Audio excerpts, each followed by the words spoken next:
अगर आपके खिलाफ 498A की FIR हो चुकी है तो आपको पुलिस अरेस्ट नहीं कर सकती है, क्योंकि अभी रिसेंटली एक दिल्ली हाई कोर्ट का जजमेंट आया है जिसमें दिल्ली हाई कोर्ट ने साफ कह दिया है कि अगर कोई पुलिस वाला आपको 498A केस के अंदर अरेस्ट करता है तो उस पुलिस वाले को ही जेल हो जाएगी, उस पुलिस वाले पर ही फाइन लगेगा, उस पुलिस वाले को ही आपको कंपनसेशन देनी पड़ेगी। क्योंकि यहाँ पर इस केस के अंदर 498A केस के अंदर आपको जो सुप्रीम कोर्ट ने अपनी गाइडलाइंस दे रखी है 2014 के अंदर कि जब भी किसी पर 498A की FIR होती है तो इसमें पहले 41A का नोटिस जाएगा, इन्वेस्टिगेशन ज्वाइन करवाई जाएगी हस्बैंड की तरफ से, उसके बाद चार्जशीट फाइल होगी, देन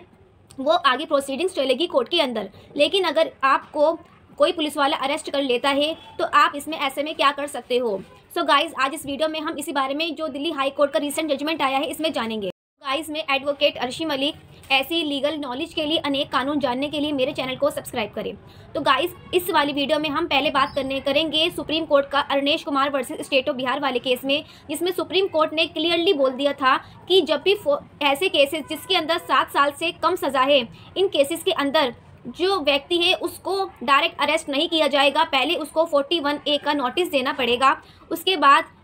इन्वेस्टिगेशन चलेगी और फिर चार्जशीट फाइल करी जाएगी। जैसे कि 498A का केस है, 406 है, 323A, इन सब केसेस के अंदर 3 साल तक की सज़ा है। तो ये जो रूल है जो सुप्रीम कोर्ट ने बनाया है, ये इन केसेस के अंदर जो डाउरी केसेस होते हैं इनके अंदर भी फॉलो किया जाएगा, ऐसा जो था अरनेश कुमार वाले केस में कहा गया था।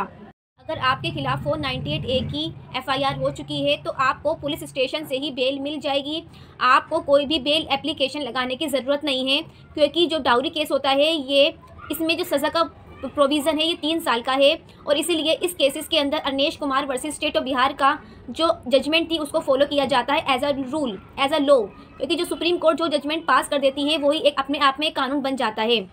पुलिस स्टेशन से बेल लेने के बाद आपको कोर्ट में जाकर सिर्फ श्योरिटी बॉन्ड भरना है, और आपकी जो बेल है वो जब तक आपका केस कंप्लीट नहीं हो जाता तब तक आपको रेगुलर बेल मिल जाएगी। इसमें आपको गिरफ्तार करने की कोई भी ज़रूरत नहीं है। अगर कोई पुलिस वाला आपको अरेस्ट करने आता है तो आप उसको Arnesh Kumar versus state of Bihar का जजमेंट का हवाला देते हुए अपनी जो गिरफ्तारी उसको रोक सकते हो और उनके ऊपर कार्रवाई करा सकते हो, क्योंकि ये जो जजमेंट आया है दिल्ली हाई कोर्ट का, इसके अंदर एक व्यक्ति को 20 दिन के लिए 498A केस के अंदर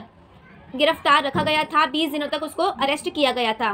जैसे ही उस व्यक्ति को बेल मिल जाती है वो डायरेक्ट दिल्ली हाई कोर्ट में कंटेम्प्ट ऑफ कोर्ट के अंडर जाकर एक पिटीशन फाइल कर देता है कि पुलिस वालों के खिलाफ ही पुलिस वालों ने Arnesh Kumar versus state of Bihar का जो जजमेंट है उसको फॉलो नहीं करा है और मुझे अरेस्ट कर लिया है, जबकि जो 498A का केस होता है इसमें 3 साल की सज़ा का प्रोविज़न है, और जो 498A में 41A का नोटिस देना ज़रूरी होता है। लेकिन ना मुझे नोटिस दिया गया और मुझे बेमतलब में गिरफ्तार कर लिया गया 20 डेज़ के लिए। हस्बैंड साइड ने कहा कि इस 20 दिन की गिरफ्तारी के चलते मुझे डैमेजेस हुए, मेरी सोसाइटी में बदनामी हुई, मुझे इतना नुकसान हुआ और मुझे 20 दिन के लिए जेल में रहना पड़ा। और Arnesh Kumar versus state of Bihar वाला जो जजमेंट है इसको पुलिस वालों ने फॉलो नहीं करा, और उसने ये जो केस था कंटेम्प्ट ऑफ कोर्ट का जो केस था इसको पुलिस वालों के अगेंस्ट में फाइल करा, जिसमें जो पुलिस वालों ने माफ़ी मांगी कि हमसे गलती हो गई जो हमने इसे गिरफ्तार करा, लेकिन कोर्ट ने इसको माफ़ नहीं करा, कोर्ट ने पुलिस वालों को माफ़ नहीं करा और पुलिस वालों को एक बहुत ही भारी कीमत चुकानी पड़ी। जिस पुलिस वाले ने उन्हें गिरफ्तार किया था, हस्बैंड को 20 दिन के लिए कस्टडी में रखा था, उस पर 1 दिन की जेल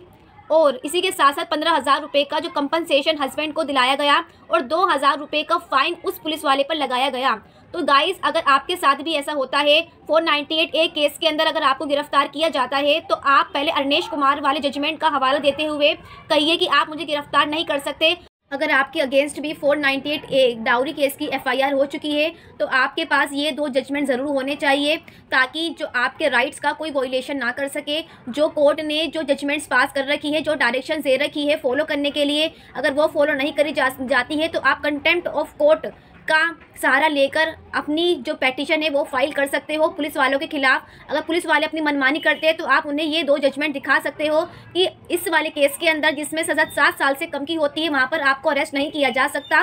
तो आपके पास ये 2 जजमेंट ज़रूर होनी चाहिए। अगर आपको मेरी दी हुई जानकारी अच्छी लगे तो प्लीज़ मेरे चैनल को सब्सक्राइब करें।